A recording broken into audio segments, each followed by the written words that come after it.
O planejamento sucessório é o tema do momento dentro do direito das sucessões aqui no Brasil, e não é por menos. Com a aprovação da reforma tributária e a tendência de aumentar a tributação sobre as heranças, esse serviço está cada vez sendo mais procurado pelos clientes. Só em dezembro de 2023, nós já tivemos um aumento de quase 22% no número de doações, e tudo indica que esse número só tende a aumentar nos próximos meses. E uma das soluções que está mais em alta, que está sendo mais procurada pelas pessoas, é a famosa holding familiar, justamente pela economia, flexibilidade, segurança e outros benefícios que ela traz. Mas todas essas vantagens podem ir por água abaixo se você não conhecer e não fizer da forma correta essa holding. Um exemplo disso é o fato de grande parte dos municípios estarem cobrando um tributo chamado ITBI sobre a integralização dos bens imóveis na holding familiar, como uma forma de dificultar esse meio de planejamento sucessório e também arrecadar mais e mais tributos. Mas o que pouca gente sabe é que essa cobrança do ITBI ela pode ser inconstitucional e você, como advogado, com uma simples ação, pode contestar e suspender a incidência desse tributo para o seu cliente. Então, bora ver tudo o que você precisa saber para ajuizar essa ação.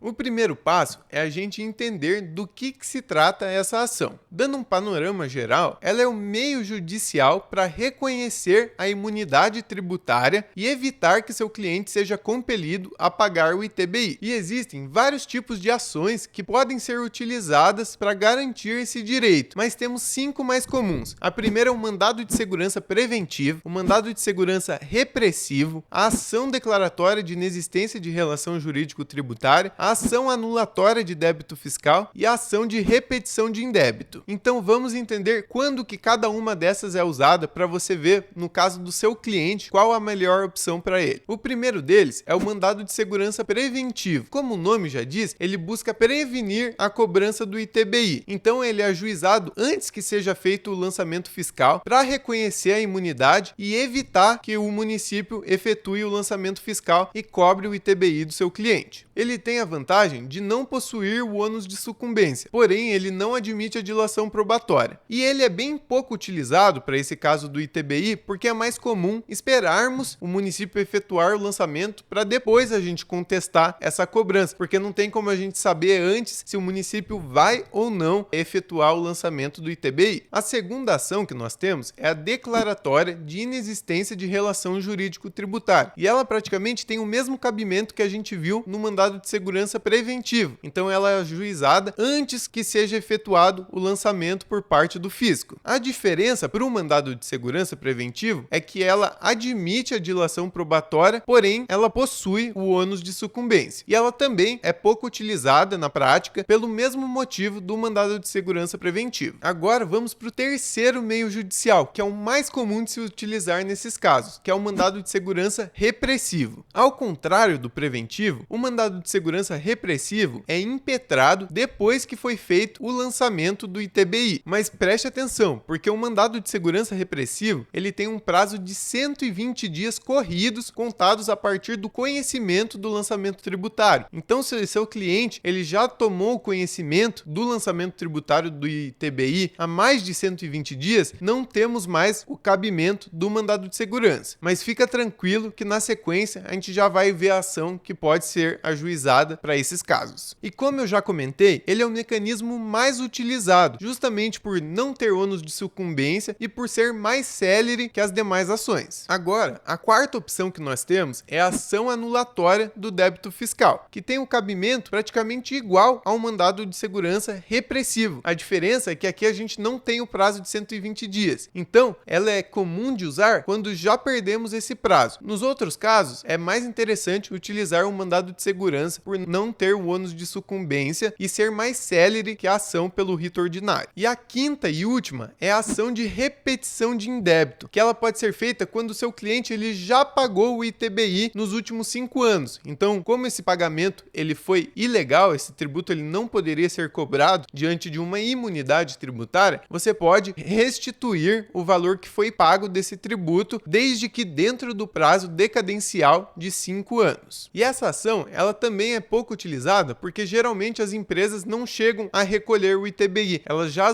juizam as ações fiscais antes de pagar, no momento do lançamento tributário. Agora, vamos entender a fundamentação dessa imunidade tributária e dessa ação, para depois a gente analisar junto 2 casos reais sobre isso. Mas primeiro a gente precisa entender o que é o ITBI. Para isso, vamos ler juntos o artigo 156, inciso 2º da Constituição. Compete aos municípios instituir impostos sobre transmissão inter vivos a qualquer título por ato oneroso de bens imóveis por natureza ou acessão física e de direitos reais sobre imóveis, exceto os de garantia, bem como cessão de direitos à sua aquisição. A partir da leitura desse artigo, a gente pode compreender que o ITBI é um tributo de competência dos municípios da espécie impostos, e o seu fato gerador é a transmissão de bens imóveis entre vivos. E olhando esse dispositivo sozinho, a gente poderia até imaginar que incidiria o ITBI sobre a integralização dos bens imóveis na pessoa jurídica, justamente por se tratar de uma transmissão do patrimônio da pessoa física para uma pessoa jurídica. No entanto, se a gente pegar o parágrafo 2º, inciso 1º desse mesmo artigo, a gente pode ver uma clara imunidade tributária. Vamos ver o que diz. Não incide sobre a transmissão de bens ou direitos incorporados ao patrimônio de pessoa jurídica em realização de capital, nem sobre a transmissão de bens ou direitos decorrente de fusão, incorporação, cisão ou extinção de pessoa jurídica, salvo se, nesses casos, a atividade preponderante do adquirente for a compra e venda desses bens ou direitos, locação de bens imóveis ou arrendamento mercantil. Ou seja, a regra geral é que a integralização dos bens imóveis no capital da pessoa jurídica é imune ao ITBI, exceto nos casos em que a pessoa jurídica tiver atividade imobiliária como preponderante. E a pergunta que surge é o que configuraria a atividade imobiliária como atividade principal da empresa. E recorrendo ao Código Tributário Nacional, a gente acha a resposta no parágrafo 1º do artigo 37. Vamos ler juntos? Considera-se caracterizada a atividade preponderante referida neste artigo quando mais de 50% da receita operacional da pessoa jurídica adquirente nos 2 anos anteriores e nos 2 anos subsequentes à aquisição decorrer de transações mencionadas nesse artigo. E no parágrafo 2º, se a pessoa jurídica adquirente iniciar suas atividades após a aquisição ou menos de 2 anos antes dela, apurar-se-á a preponderância referida no parágrafo anterior, levando em conta os 3 primeiros anos seguintes à data de aquisição. Então, a gente pode concluir que são consideradas empresas com atividade imobiliária preponderante aquelas em que mais da metade das suas receitas advierem de venda, locação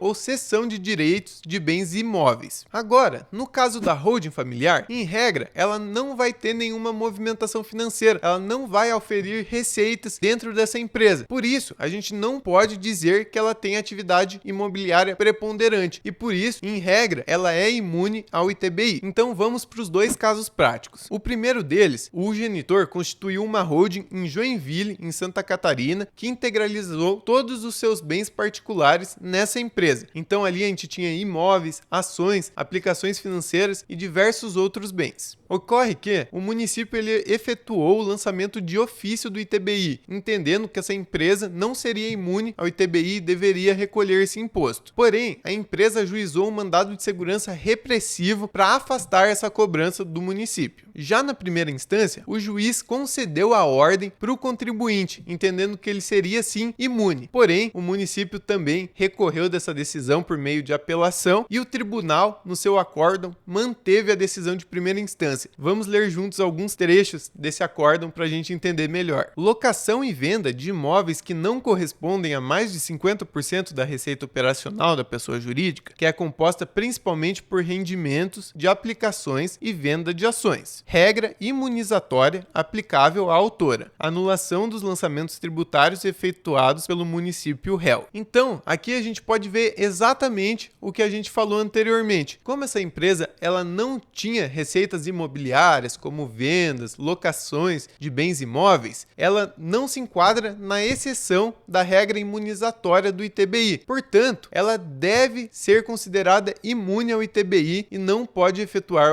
o recolhimento desse tributo. O segundo caso aconteceu em Peruíbe, em São Paulo, em que o município efetuou o lançamento de ofício do ITBI e a empresa ajuizou uma ação anulatória de débito fiscal. Mas, para nossa surpresa, na primeira instância, o juiz julgou improcedente a ação, fundamentando que a empresa possuía o KNAI de administração de bens próprios e de terceiros, o que afastaria a imunidade tributária pela atividade preponderante ser imobiliária. Porém, a empresa não desistiu, recorreu por meio de apelação e o tribunal conheceu e deu provimento a esse recurso. A fundamentação do tribunal no seu acordo foi de que a simples indicação do KNAI não é suficiente para reconhecer a atividade imobiliária, sendo necessário que o município comprove que a empresa auferiu mais de 50% de sua receita em decorrência de locação e venda de bens imóveis nos 3 anos seguintes à sua constituição, exatamente como a gente viu lá no artigo do Código Tributário Nacional. Vamos ler também um trecho desse acórdão juntos? Empresa que tem por objeto administração e exploração de bens próprios, incluindo receitas provenientes de aluguéis e vendas de bens imóveis próprios, incidência do tributo condicionada à apuração da atividade preponderante no período fixado no artigo 37, parágrafo 2º do CTN, isso é, os 3 anos seguintes à constituição da empresa. Reconhecida a imunidade tributária condicionada, aplicação do tema 796 do STF. Nesse caso em questão, mesmo o KNAI escolhido sendo de atividade imobiliária, o município não comprovou que pelo menos metade das receitas auferidas eram decorrentes de atividade imobiliária. Então, a gente não pode afastar a imunidade simplesmente pela indicação do KNAI. E para cobrar os honorários nesse tipo de ação, a gente tem uma forma mais comum, que é um valor de entrada que geralmente fica perto de R$10.000, mais um percentual sobre o êxito. Então, seria um percentual sobre o valor cobrado de ITBI que vai ser afastado no caso. Então vamos ver quanto cada advogado ganhou nesses 2 casos que a gente viu aqui. Os honorários de entrada, no caso 1, foram de R$10.000, o valor da causa era de R$97.322,63 e foi estipulado honorário sobre o êxito em 20%. Então, calculando sobre o valor da causa, a gente tem R$19.464,52 de honorários no êxito. Já os honorários sucumbenciais, eles não se aplicam porque, como eu comentei, se trata de um mandado de segurança. Então, o total dos honorários no primeiro caso ficaram em R$29.464,52. Nada mal, né? Já no segundo caso, também com honorários de entrada de R$10.000 e honorários sobre o êxito em 20%, a gente teve um total de R$51.129,58, porque aqui, como se tratou de uma ação anulatória, a gente também tem os honorários sucumbenciais, por isso a gente teve um valor ainda maior que no caso anterior. Bom, mas antes de finalizar, eu tenho que compartilhar com você um erro muito comum que muitos advogados vêm cometendo nessa ação, que é não pedir a medida liminar no mandado de segurança ou a tutela de urgência nas demais ações. Isso porque, enquanto não houver uma decisão favorável para o seu cliente, todo o mecanismo de planejamento sucessório que foi feito com maior cuidado da holding familiar, ela fica em risco. Por isso, você pode e deve pedir a medida liminar ou a tutela de urgência nesse tipo de ação. E eu tenho uma notícia boa, porque lá no modelo do cálculo jurídico, a gente tem essa liminar todinha fundamentada para você, o que facilita muito e faz você ganhar tempo. Bom, então aqui nesse vídeo a gente viu um caso que vem acontecendo com grande frequência, que é a cobrança dos municípios do ITBI sobre a integralização dos bens imóveis na holding familiar. E eu te mostrei aqui como você, advogado, pode atuar nesse ramo, ajuizando ações, trazendo um grande benefício econômico para os seus clientes, além, é claro, de trazer um lucro para sua advocacia. E isso mostra que para trabalhar com holding familiar, você precisa ter um conhecimento avançado em diversas áreas do direito, como o direito tributário, o direito sucessório, o direito societário e até na área contábil. Bom, então se você gostou do conteúdo que eu trouxe aqui hoje, deixe seu like aqui no vídeo e coloca nos comentários a próxima ação que você quer ver aqui no canal. Tchau, tchau!